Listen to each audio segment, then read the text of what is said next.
The deed arrived on a Tuesday, which is how Cale Hurst learned he no longer owned his farm. Not that he'd had much say in the matter. Ashfield Hollow hadn't been a real settlement in 3 years, not since the Provisional Compact signed the border territories over in the Thornwall Accords and the Bloodfang clans moved their garrison west.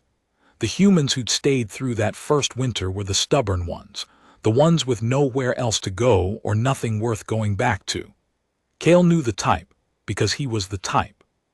He'd arrived at Ashfield with his wife, Marin, 12 years before, when the border territories were still technically open settlement land, and the compact was still technically honoring the expansion charters, and the word technically hadn't yet acquired the particular weight it now carried. They'd built the farmhouse in the first summer and spent the second winter fixing everything they'd gotten wrong in the first attempt. And by the third year, the south field was producing, and the water management was worked out, and the North 40 was still a problem but a manageable one. And Marin had laughed at breakfast on the first morning of spring and said it actually felt like a home now. Marin had been gone 4 years. Not gone in the way the Accords took people, not political disappearance, just the ordinary, uncompromising kind of gone, the kind that doesn't care about timing or fairness and leaves no one to argue with. A fever in the second winter of the border troubles, when the nearest compact medical facility was 3 days' travel east and the roads were what they were. He had done everything he could do and it had not been enough, and afterward he had stayed because there was nowhere that would have felt like anywhere at all, and the land at least was the land, which did not require you to feel anything in particular about it, just work. By spring of the third year, most of the remaining settlers had gone. By autumn, it was just Cale, 43 years old, lean in the way that hard soil and hard winters make a man lean, living in the barn because the farmhouse roof leaked in the east room, and he hadn't gotten around to fixing it. Hadn't gotten around to it was technically accurate. More accurate would have been hadn't been able to stand going into the east room long enough to work on it, but Cale was not the kind of man who examined that distinction closely. He read the deed twice, sitting on the fence post at the edge of what had been the south field. Official compact paper, stamped with the Bloodfang sigil, the 3-fanged claw that the Orcs pressed into red wax on everything they owned, like they needed the reminder. The document said the Ashfield Holdings parcel, 212 acres including structures and water rights, had been purchased by a party registered under the name Vethka of the Bloodfang, title conveyed in full, all prior claims extinguished. The purchase price was listed. It was not a bad price. It was, in fact, a fair price, which was somehow more insulting than if they'd just taken it. Cale folded the deed and put it in his coat pocket. He didn't go anywhere. This was, he acknowledged to himself, probably not a rational decision. The deed was legal. The compact courts had validated it. He had no claim left to assert and no compact officer within 60 miles who would listen even if he did. He was, by every legal definition available, trespassing on someone else's land. He went back to the barn and fixed the hinge on the east gate, which had been sticking since October. He was not sure what he was doing exactly. He thought about it while he worked, in the methodical way that physical work permits thinking, the hands occupied, the mind moving through the problem at its own speed. The rational thing was to leave, pack what he could carry, walk the track south toward Thornwall, find some kind of situation there. He knew irrigation engineering. There was work for someone who knew irrigation engineering, even in the border territories, maybe especially in the border territories, where everyone was trying to make marginal land produce under difficult conditions. He could go. He kept not going. He told himself it was the fence hinge. Then it was the water trough, which had cracked along the seam over the winter and was losing about a third of whatever you put in it. He mixed a batch of lime patch from materials in the barn and sealed the crack, which took about 40 minutes and produced a repair that would hold for years if it was given the proper curing time. He told himself he was just finishing what he'd started. Then he noticed the drainage ditch along the west property line had silted up and was redirecting snowmelt into the lower barn. And clearing a ditch was not a complicated project, but it was the kind of thing you couldn't leave undone without causing real damage to the structure. And so he cleared it.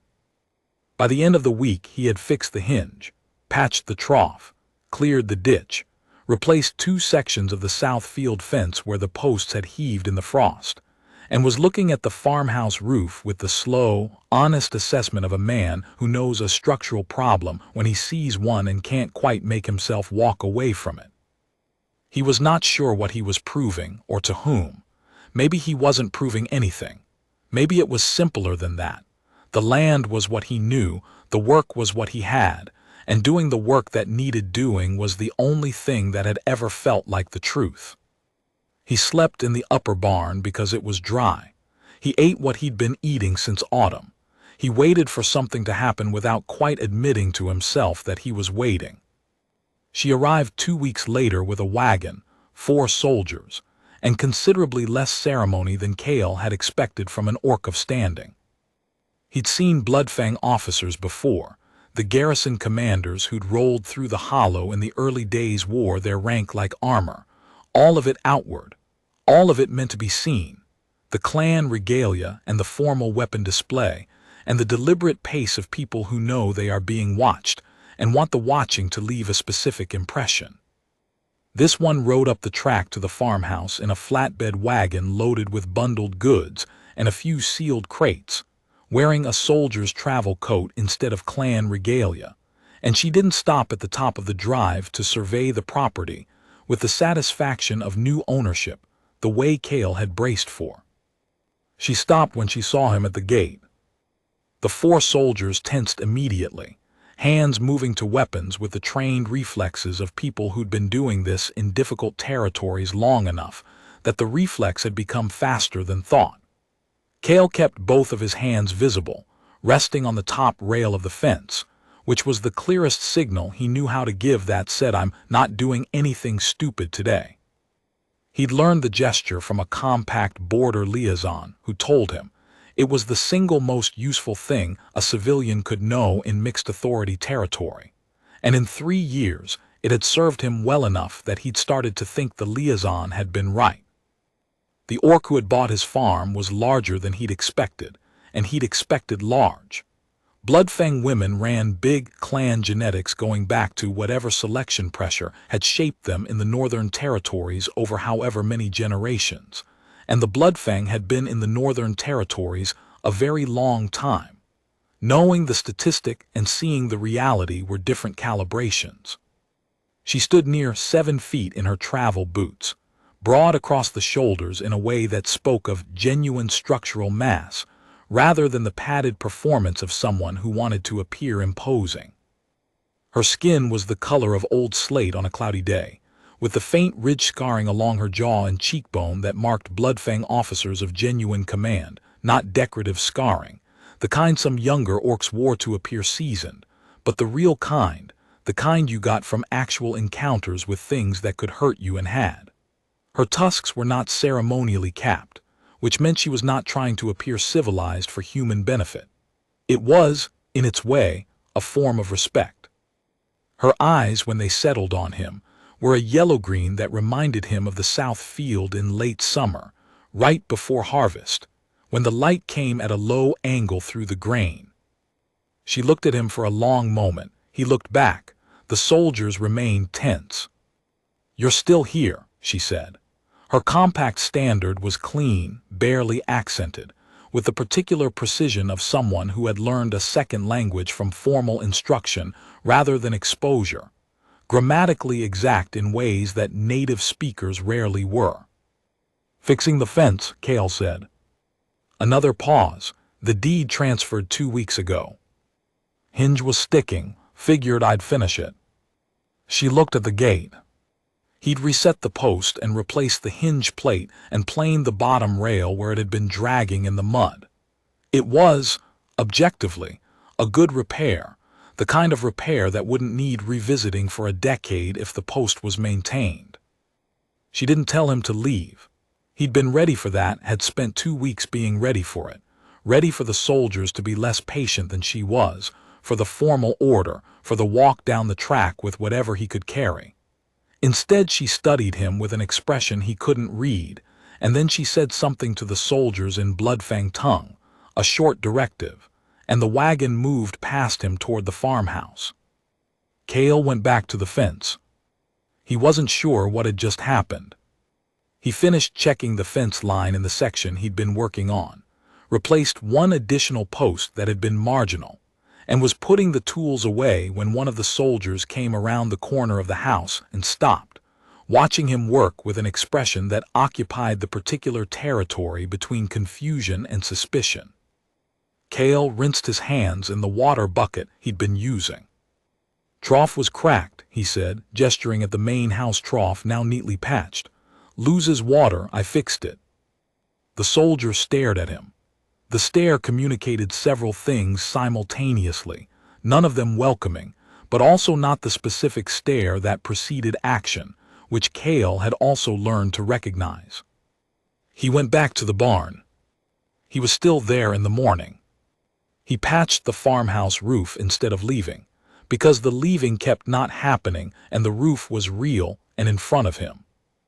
He was up on the north slope with salvaged shingle board and a caulking mallet, working methodically from the ridge down, and Vethka came out of the house at mid-morning and stood in the yard below and watched him work without speaking. The watching had a quality to it that wasn't hostile, more like assessment, the way a person looks at something that doesn't fit into any category they have available and is taking time to figure out which category to build. "You're patching my roof," she said finally. "Leaks," Cale said, not looking down. He was running the mallet along a seam, feeling for soft spots. "Bad spot over the east room. Another winter and the beam'll rot through."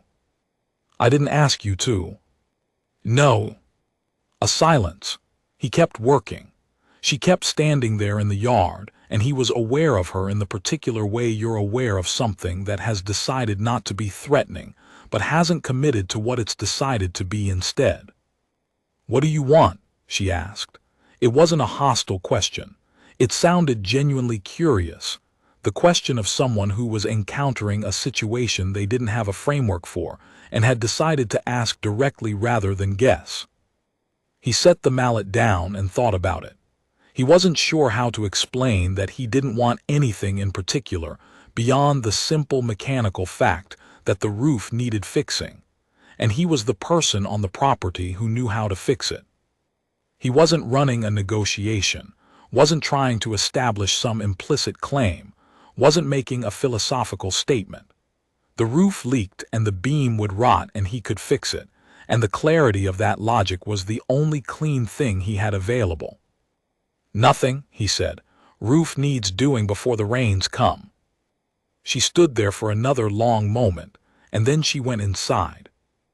By the end of the week, he had finished the roof, remortared the chimney, which had been losing mortar on the windward side for 2 years and needed doing whether anyone lived in the house or not, replaced 2 more sections of the south field fence, and spent a full day on the drainage situation in the lower 40 that he'd been thinking about since before the Accords. The lower 40 was a seasonal swamp problem. The soil composition was wrong at the 3-foot depth, a clay lens that trapped water instead of letting it percolate, and whoever had originally surveyed this land had either not noticed or not thought it was worth mentioning. 3 years of working around it had given him a clear picture of what the actual solution looked like, even if he hadn't had the reason to implement it until now. He wasn't sure what he had now that qualified as a reason. He kept working anyway. On the 4th day, one of Vethka's soldiers left a meal on the fence post near the barn door. Field rations, dense grain cake, dried meat, something pickled that he didn't recognize. He ate it. It was good in the specific way that Bloodfang field rations were good, which was built for function over pleasure but executed competently. On the 5th day, the meal was there again. He ate it again. On the 6th day, it was there, and this time there was also a clay jug of field tea, the medicinal Bloodfang kind, which worked differently from any tea he'd had before. Something in the compound went straight to the muscles, and the cold spaces between the joints in a way that felt like the land itself agreeing that this was a reasonable arrangement. He didn't ask who was leaving the food. He was fairly sure he knew. This was, he acknowledged to himself while eating on the 6th night, a genuinely strange situation. He was squatting in the barn of a farm that had been legally sold to an Orc clan officer, fixing her property without being asked, and she was, apparently, feeding him. Neither of them had stated what the arrangement was. Neither of them had confirmed there was an arrangement. They were both operating on the same implicit understanding while pretending the understanding didn't exist, which was either some form of negotiation or some form of something else, and Cale was not sure which. He fixed the east gate post on the 8th day. The gate itself was fine. It was the post that had been working loose since before he'd owned the property, slowly, the way a too shallow post always worked loose eventually. The previous owner had set it at 18 inches and it needed to be at 32. You had to look for the wobble to find it. It wasn't visible at a glance. But Cale had been looking at this gate for 3 years and he'd known about the post for most of that time. He reset it 32 inches down in clean gravel-packed fill, and when he was done, you couldn't tell by looking that it had ever been anything but solid. He did not know that Vethka had been watching from the upstairs window. He would have been moderately uncomfortable about it if he had. He was not performing anything for an audience. He was just fixing a post that needed fixing. The garrison arrived in the 3rd week. 40 soldiers, 2 heavy transports, a supply vehicle, and a command unit with the warchief's pennant flying from the antenna, the 3-fang sigil in red and black against the flat gray of the morning sky. Cale heard them from the south field, where he'd been working through the drainage survey in a systematic way, recording the soil composition at depth intervals and making notes on a piece of salvaged paper that he'd been using as a field map. He heard the column come up the access road from Thornwall and straightened and listened for a moment, and then folded the paper into his coat pocket and walked back to the farmyard. He stood at the edge of the drive and watched the column come in. The heavy transports parked along the west side of the yard, soldiers moving with the practiced efficiency of a unit that had done this many times before, and the command vehicle parked in the northeast corner of the yard near the barn, and the warchief came out of it with 2 officers. The warchief named Grothak was not what Cale had expected. Bloodfang warchiefs tended toward size. It was in the clan promotion structure, size being one of several metrics that correlated with successful command at the lower levels. So the ones who made it far enough to become warchiefs had usually been selected along those lines. But Grothak was lean and compact in a way that suggested the selection had been for something else, some quality that worked on a different axis than physical scale. He had the kind of stillness that some dangerous things had, not the stillness of something waiting to move, but the stillness of something that simply was, that didn't need to signal its danger because the danger was inherent and needed no performance. He had a bone totem lashed to his left shoulder.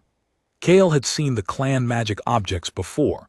Most Bloodfang officers of senior standing carried some form of ancestor relic, the dried and treated remains of clan members who had died with unfinished business, which in Bloodfang theology meant the spirit remained active and consultable.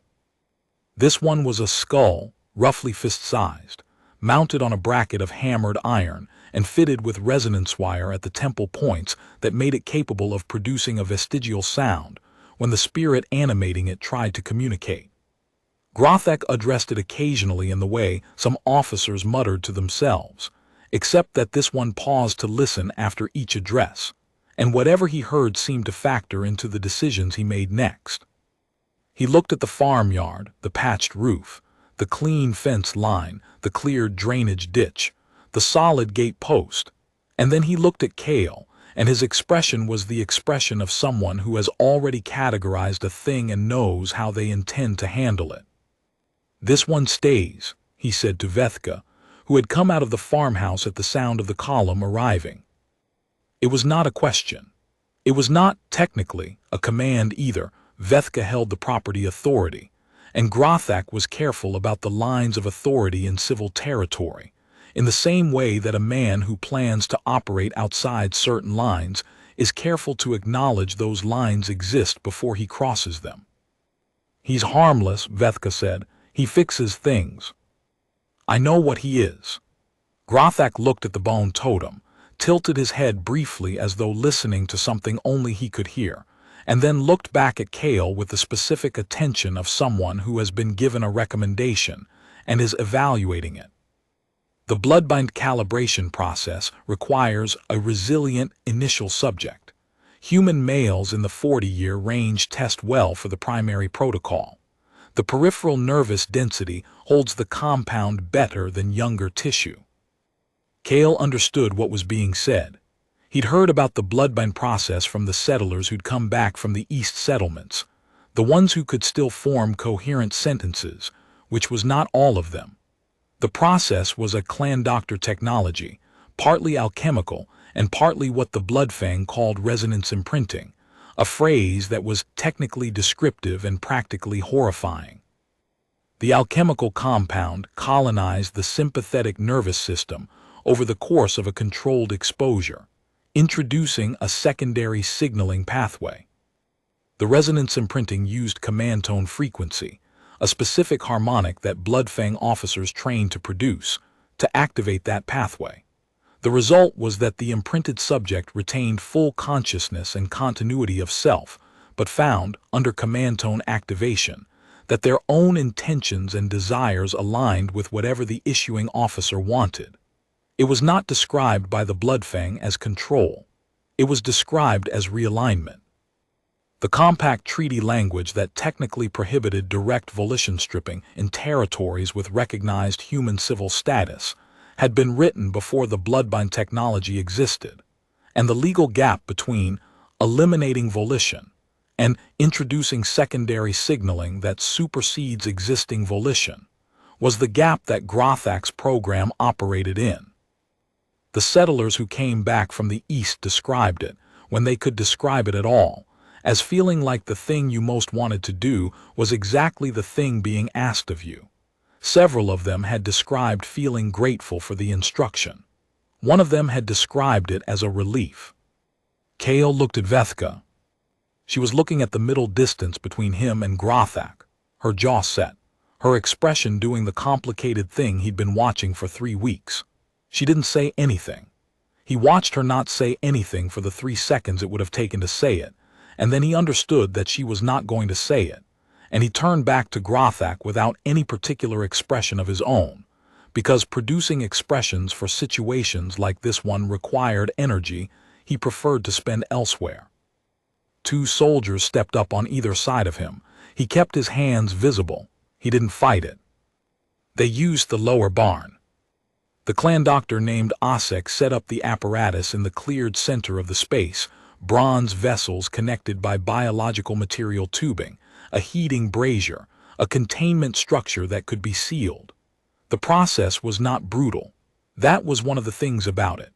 There was no physical violence involved, no pain in the conventional sense.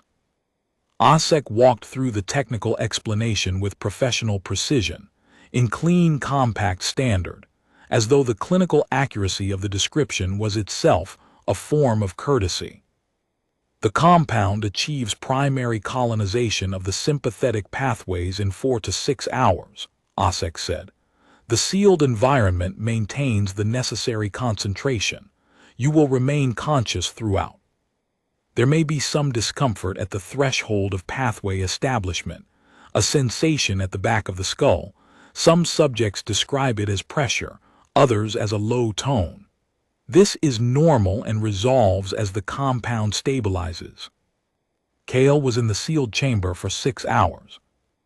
During those 6 hours, he sat on the floor of the lower barn with his back against the south wall and breathed carefully and thought. He thought about the compound and what he knew about it, which was limited but not nothing. He'd read the compact technical assessments that had circulated through the settler network before the network had stopped circulating anything, and those assessments had included some analysis of the mechanism. He thought about the drainage channel he'd excavated along the west property line, and the drainage survey he'd been running in the south field, and the specific problem of the clay lens in the northeast corner of the farmyard, which was why he'd recommended against parking heavy equipment near the barn when he'd been running the drainage work, but which, since nobody had asked his recommendation about the parking situation, remained his private professional assessment. He thought about Marin briefly, which he tried not to do because it wasn't useful and didn't help. He let himself think about her for 60 seconds, and then he put it away. He thought about the clay lens. What Osek's documentation had not anticipated, what the entire East Settlements program had not encountered, because the East Settlements program had been run in sealed, warm, high-humidity lowland environments that maximized compound absorption, was the specific neurological adaptation that cold, dry, high-altitude labor produced over extended periods. It was not a genetic anomaly. It was not a heroic resistance. It was what happens to the human nervous system through the ordinary process of surviving difficult conditions for years at a time. The peripheral myelin sheaths thickened and adapted. The sympathetic nervous pathways that the blood-bind compound needed to colonize became marginally, measurably more resistant to chemical bonding. The adaptation was documented in cold climate settlement medicine, had been documented for 100 years, and had simply never intersected with blood-bind deployment because the program had been run in conditions where the adaptation didn't occur. Marginally was enough. Not completely, not immunity. The compound established a partial bond. He could feel it, a pressure at the base of his skull that he hadn't had before, and he knew the pathway was there. But the pathway was incomplete. The signal could travel, but the receptors on the other end were only partially active. A door had been installed, but the lock mechanism wasn't fully engaged. He came out of the chamber feeling like the aftermath of a serious fever. Cold in a way that had nothing to do with temperature, joints aching, a ringing in his ears that took several hours to fade. He sat on the barn floor while Osek ran the assessment protocols and looked at the results. Osek said nothing for a long moment. Then, the bonding is partial, 40 to 60%, pathway dependent. For reliable command resonance application, you would need a second administration. Administer a second, Grothak said. The compound toxicity at second administration at this interval. Document it as a protocol variation. Osek paused in the specific way of a professional who has a medical objection and has to decide how hard to press it. The subject would need overnight recovery before a second administration is viable. The sympathetic pathways need time to stabilize, or the second compound binds to the residue of the first rather than the target tissue. You would achieve a lower effective percentage, not a higher one. Grothak looked at Kale, who was sitting with his back against the wall and his hands on his knees, doing the breathing exercise his father had taught him for hard physical labor, the one that was just steady in and out until your hands stopped shaking. The soldiers had untied him after the initial assessment because a successful subject didn't require physical restraint, and Osek had told them so. He was catalogued as partial processed and manageable. Tomorrow, Grothak said. The subject rests overnight. The bone totem on his shoulder made its sound. Grothak tilted his head, listened, and then looked at Kale with an expression that contained something new in it, not uncertainty exactly, but the shadow of it. They left a single guard and locked the barn. Kale sat in the dark and took stock of his situation. He had a partial blood-bind bond, real, present, something he could feel as a constant low pressure at the base of his skull, and a subtle pull towards certain thoughts that he was fairly sure weren't entirely his own. He had a guard outside a locked door. He had until morning. And he had the lower barn, which he'd been working in for 3 weeks and knew to the inch. He knew where every tool was. He knew the positions of the storage bins, the shelves, the irrigation equipment he'd been staging for the North 40 project. He knew the routing of the drainage channel he'd built along the west wall and through the foundation, and he knew the intake mechanism he designed, movable, adjustable, because good drainage design always included bypass capability, because water had to go somewhere and the question was only where. He knew the clay lens in the northeast corner of the farmyard. He'd been thinking about it during the 6 hours in the chamber, running the calculation in his head. Saturation rates, load-bearing capacity under late spring water table conditions, the specific failure characteristics of clay-heavy soil under concentrated hydraulic load. He'd been running it as an engineering problem. The way he always ran things he was anxious about, convert it to numbers, work the numbers, let the numbers tell you what was true. He found a length of copper irrigation pipe in the corner where he'd staged it for the North 40 project. He found charcoal in the brazier ash. He found a flat piece of barn board that was good enough to calculate on. He started working. The barn door opened at the second hour of the night. Vethka stood with a lantern, and the guard was not at his post. She had sent him somewhere on a direct order, the kind that couldn't be questioned, and Kale didn't ask what the order was. She held the lantern in and looked at him. He was sitting against the wall with his arms soil-stained to the elbows, and a length of copper pipe beside him, and a piece of barn board covered in charcoal numbers in his lap. "You have about 12 minutes," she said. He looked at her, before or after the second administration. She came in and set the lantern on a beam hook and stood with her arms at her sides in the way of someone who has made a decision and is now executing it without additional deliberation, because the deliberation has been completed and further deliberation would be avoidance. "I bought this property legally," she said. "Compact registry, full transfer, the deed is valid." "I know. Property holder authority in civil territory supersedes garrison operational authority. Grothak's presence here is by my invitation. I can revoke the invitation." "I know that too." She looked at him. He looked back. The lantern threw its light in a small radius that included both of them and the numbers on the barn board and the copper pipe, and not much else. "Tell me what you were calculating," she said. He showed her. The drainage channel, the intake mechanism, the clay lens, the soil composition at the 3-foot depth, the historical saturation data he'd assembled over 3 years of working this land, the load-bearing characteristics of clay-heavy soil under the specific late-spring water table conditions that currently obtained in the northeast corner of the farmyard. He walked her through the calculation. What happens when you introduce concentrated hydraulic load to a saturated clay lens? How long the failure progression takes? How predictable the failure path is when you've surveyed the ground composition? She listened. She was not an engineer, she was a logistics officer, a route planner, a person who thought in terms of supply weights and transit times and the carrying capacity of different grades of terrain. But that meant she understood the numbers when he showed them to her. She understood them precisely. She followed the calculation from the soil composition data to the saturation model to the load tolerance threshold, and she arrived at the same place he had. And she looked at the charcoal figures on the barn board with the expression of someone who has just been shown a piece of information they were already half expecting and still find unsettling when it arrives. "The command vehicle," she said. "It was parked in the northeast corner of the yard. 14 tons of armored transport, sitting on ground that was, by his calculation, approaching its load tolerance threshold already without any additional intervention.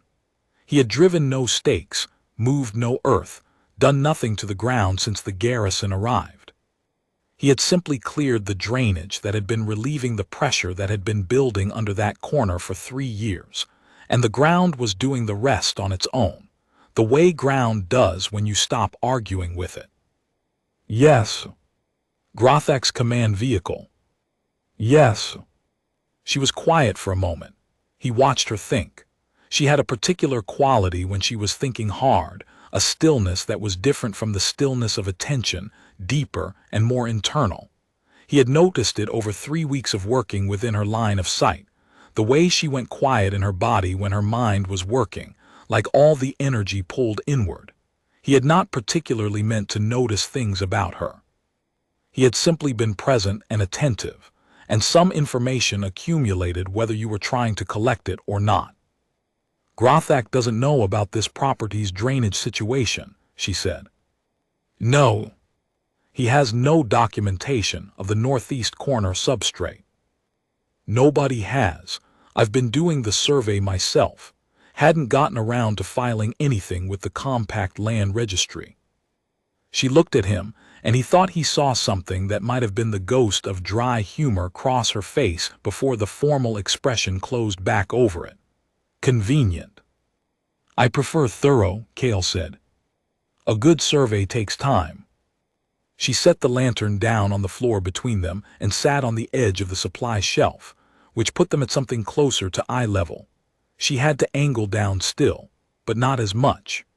It changed the quality of the conversation, made it less like an officer standing over a subject, and more like two people in a barn at the second hour of the night, trying to solve a problem with limited time and partial information. When Grothak presented the program to me, she said, and stopped, started again. When the Bloodbind program was proposed for the Western Territories, the case made for it was efficiency, compact productivity targets, labor gaps in the settlement zones. The East settlements had completed their transition and the metrics were favorable. She paused. I reviewed the metrics. What did the metrics say? That the settlements were producing at 114% of their pre-accords output. That labor allocation was optimized. That conflict incidence had dropped to near zero. She was looking at the floor. The metrics were accurate. I went to look at the East settlements and everything the metrics said was true. But the people there had, I've been trying to find the right word. They had been made efficient in a way that used up what they were. What made them specifically them, as opposed to any other set of bodies doing the same motions? She looked up. I don't know if you can understand why that concerned me. We are not, the Bloodfang relationship to personhood is not structured the same way yours is. The clan defines the individual more than the individual defines the clan. What I saw in the East settlements should, by the framework I was trained in, have been unremarkable. But it wasn't. It wasn't, she was quiet. I filed a favorable report. I approved the Western program expansion. I accepted the Ashfield parcel as a suitable test site. She looked at the barn board with the charcoal numbers. I told myself the unease I felt was cultural bias, a failure to correctly apply my own training. Cale said nothing. He had learned over the years when nothing was the right thing. And then a human man spent 3 weeks fixing my fence, she said, and I realized I'd been telling myself something that wasn't true. A silence. There are soldiers between here and the channel intake. 2, both asleep. I've been tracking noise levels through the wall for the last 90 minutes. She was quiet for a long time, long enough that Cale stopped watching her face and let her think without the pressure of being observed. He went back to the barn board and double-checked one of the calculation variables he wasn't certain about. Cale, she said. He looked up. You fixed my roof, she said. My gate, my trough, my drainage. You did it without being asked, and without wanting anything in return. Things needed fixing. In the Bloodfang structure, she said, with the particular precision of someone who is being deliberately transparent about something that costs them something to be transparent about. Behavior without strategic purpose is either performance or malfunction. I have been trying to determine which one you are for 3 weeks. He thought about it. What did you decide? She looked at him with the yellow-green eyes, and the complicated expression was there again. The one he'd been watching since she arrived, the one that he thought he understood now. I decided there's a third category that I don't have a word for, she said. He nodded. He thought she was probably right. The East Settlements, she said. I visited one. 6 months ago, route inspection. I haven't been able to stop thinking about the people there. He waited. They were functional, productive, by the program metrics successful. She paused. They were also absent, not physically, something else. Something that I couldn't name and can't stop looking for a name for. He knew what she was describing. He'd heard it secondhand from the settlers who'd come back, the ones who could still describe things. The ones who'd made it back and could tell you what had happened to the ones who weren't always easy to be around. The absence she was describing was the absence of friction, the small, ordinary friction of a person who wants things that are their own wants, who has preferences that are theirs, who can be inconvenient. A bloodbind subject was never inconvenient, never pushed back, never fixed the fence because the fence needed fixing and nobody asked them to. The bloodbind program ends here, she said, on my property, under my authority. You'll lose standing in the clan. Yes. He looked at her for a moment. He thought about 3 winters on this land, alone, fixing things that nobody would see, and nobody would thank him for, and that needed doing anyway. He thought about the south field in late summer light. He thought about the word home, and what it meant, and whether it was possible for that word to mean something about a place rather than a person. Yes, he said, okay. She picked up the lantern. At the door she paused. The property agreement stands Kale. Legal compact transfer. After tonight, however tonight resolves, this is my farm. I understand that. But I don't know this land. No. She left. He picked up the copper pipe and went to work. The intake mechanism took 11 minutes to redirect. He did it by feel, because he'd built it and every inch of it was in his hand's memory.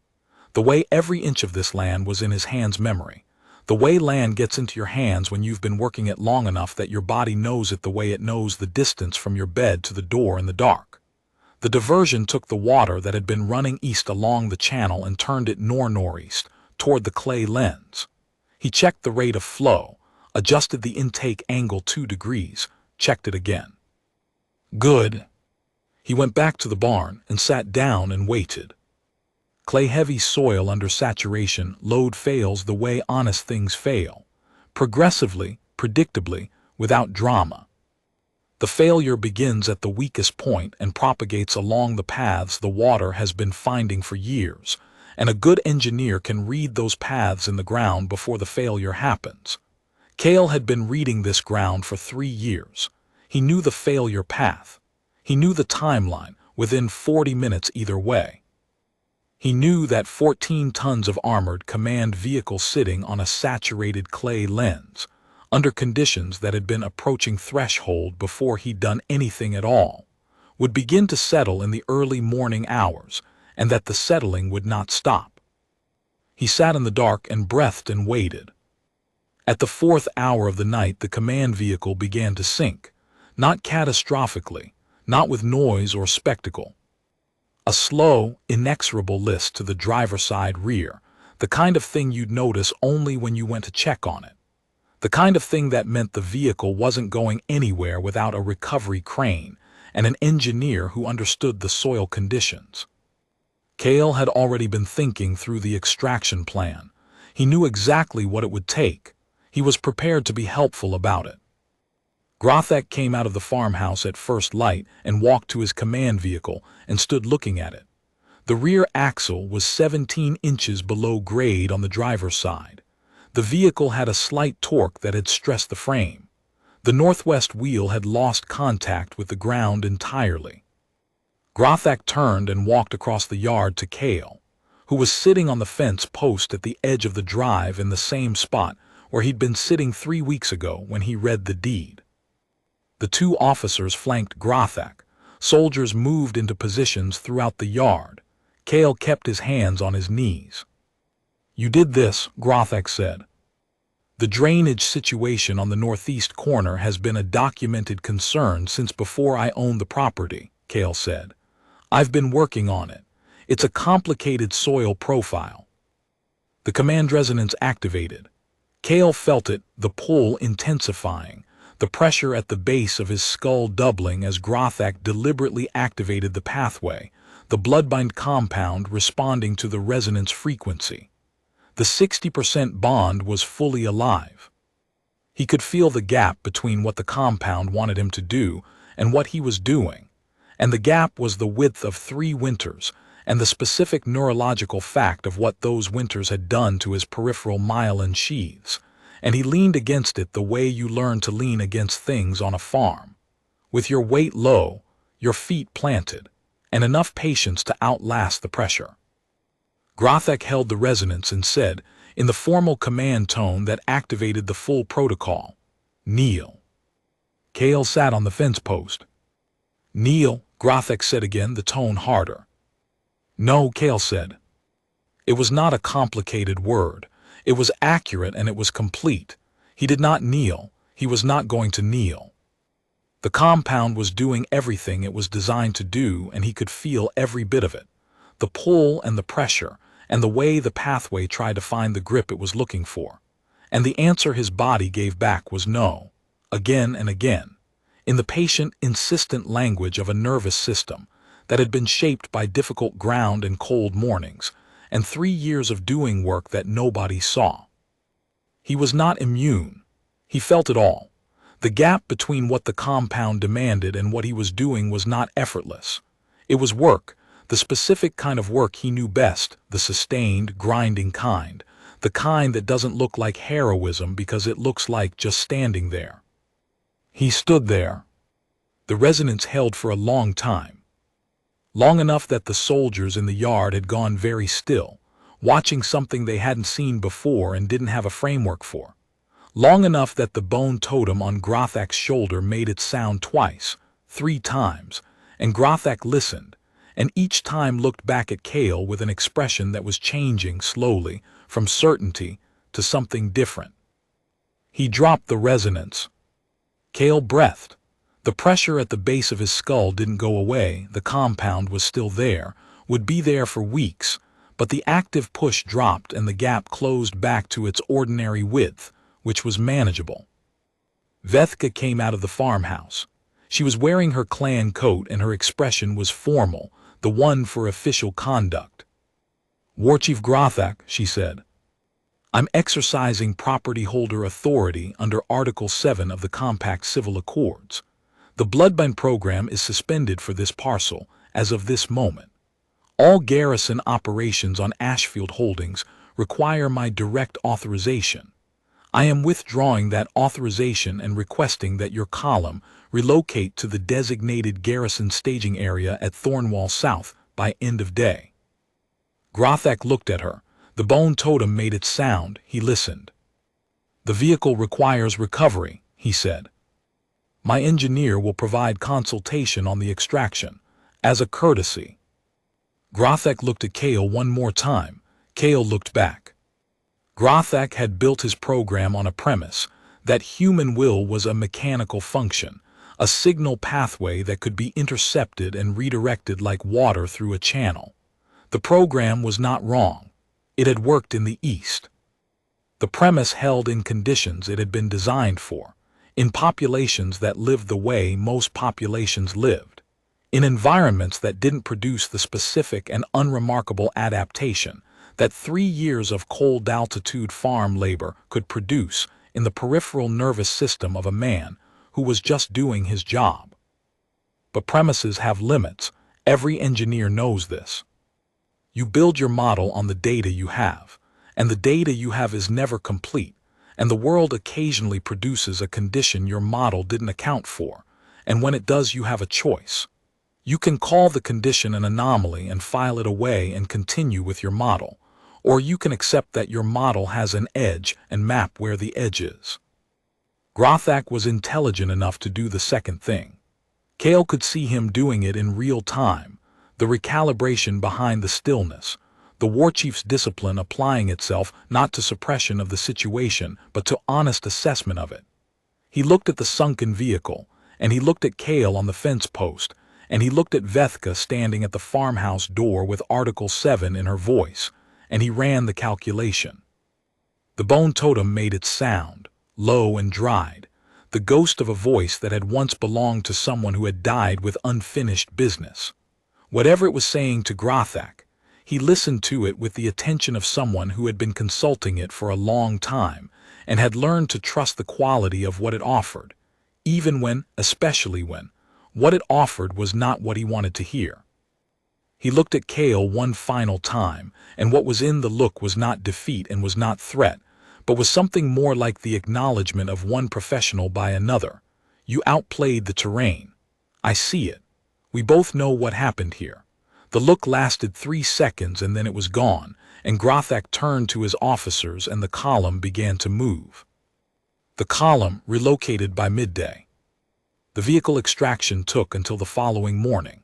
Kale walked Osek and 3 garrison engineers through the drainage management and load-bearing analysis with the patient thoroughness of a professional explaining a soil problem to people who understand equipment but not soil.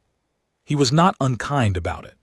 The engineers were doing their work with the tools they had, and the ground was what the ground was, and the extraction went cleanly under proper management. The command vehicle came out intact. The garrison formed up on the track and moved south toward Thornwall. The dust rose on the road and settled and didn't rise again. Kale was running the fence line survey on the south field, checking the sections he'd replaced for post-frost heave, which was a thing you did in early spring as a matter of course, when Vethka came out of the farmhouse and walked out to him across the field. She had 2 mugs of Bloodfang tea, the medicinal kind. She held one out. He took it. They stood at the fence line in the morning and looked at the south field together. The soil was dark and rested and good. 3 years of not being farmed had, paradoxically, returned some of what the previous decade of farming had taken out of it. It was ready. Not perfect, not without the amendment work it needed, but ready in the way that land gets ready when it's been left to itself long enough. "The compact will want a report," she said. "What will you tell them?" "Soil composition, unsuitable environmental profile for the delivery system, unexpectedly variable substrate conditions." She drank her tea. "All accurate." "All accurate," he agreed. "The report will include a recommendation that deployment be suspended pending comprehensive environmental assessment." She paused. "Environmental assessment of this kind is a detailed process. It would require extensive site survey, historical data collection, and longitudinal monitoring, potentially several years." He nodded. "If it were done rigorously. If someone were doing it rigorously." The morning light came at a low angle from the east, the way it did in late spring at this altitude, and it caught the top of the grain stubble in the south field and turned it gold for about 40 minutes before the sun got too high and the color changed. Marin had loved that window of morning light. She'd called it the honest light, because it showed you exactly what you had, nothing more and nothing less, and it didn't last long enough to fool you into thinking the conditions were easier than they were. He looked at what he had: 212 acres, patched roof, solid fence, cleared drainage, a clay problem on the North 40 that he'd been thinking about for 3 years and finally knew how to solve. An Orc clan officer who owned the deed and didn't know the land standing next to him with a cup of tea. "The east fence needs reposting," he said. 4 sections at minimum. If you want this field in production by autumn, you need the fence work done in the next 2 weeks and the soil amendment after that." "How long total?" 6 weeks to production ready. Call it 8 to be safe. There's a water management situation on the North 40 I've been working out, probably another month of survey before I'm ready to do the actual remediation work." She nodded, looking at the field. "The clay lens under the northeast corner of the farmyard," she said. "Did you know about that before the garrison arrived?" "Yes." "You designed the drainage system, knowing it was there?" "Yes." "Knowing that, if you redirected the intake, it would undermine the corner?" "It was an engineering option," he said. "I wasn't planning to use it, but I wanted to know I had it." She was quiet for a moment. That's not what someone does who doesn't think there's going to be a problem. No, he said, it isn't. She looked at him sideways, and then she looked back at the field, and the complicated expression was there in a different form now. Not the version that was trying to categorize him, but the version that had finished categorizing him and was sitting with what the category contained. The bloodline pressure at the base of your skull, she said. How bad is it? He thought about how to answer that honestly. Manageable, he said. It's there. It'll be there for a while. Osek said the partial bond degrades over 6 to 8 weeks in the absence of command resonance reinforcement. Without a second administration and without regular resonance activation, the compound loses its binding and the pathway closes. You'll be free of it. Give it 2 months. She was quiet, looking at the field. He noticed that she was holding her mug with both hands, the way a person holds something warm when they are cold or when they need something to hold. What did it feel like, she asked, during the command resonance, when Grothak was pushing the full protocol? He considered the question. It was not an easy one to answer with the kind of precision that the question deserved, and she was asking it the way a person asks something they actually need to know rather than asking for social reasons. Like a current, he said finally, in a river, you know the direction it wants to go, you can feel the weight of it. If you're in it long enough without anything to hold on to, you go where it's taking you without deciding to. He paused. But if you've got your feet on the bottom and you can feel the bottom, you can stand in it. And your feet were on the bottom. This is my land, he said, and then corrected himself. This land, I know every foot of it. I've got my feet on the bottom. She looked at him sideways, and he thought he saw something in her expression that he hadn't seen before, something that wasn't the complicated categorization expression and wasn't the formal officer expression, but was something quieter and more personal, the expression of someone who is filing away a piece of information that will take a long time to fully understand. The barn needs insulation before next winter, she said, the upper section. He looked at the barn. She was right, in the thorough and detailed way that a person is right when they've been living in a place for 3 weeks and have noticed everything about it. He'd been cold in the upper section all 3 winters in ways that he'd managed, extra bedding. A small brazier he'd been careful about, but never really solved. Solving it properly meant a full refit of the interior wall and ceiling structure, real insulation material packed into the cavity, and weather stripping on the north-facing access door that had never closed properly since the hinge failure in the first winter. It was 2 weeks of work done right.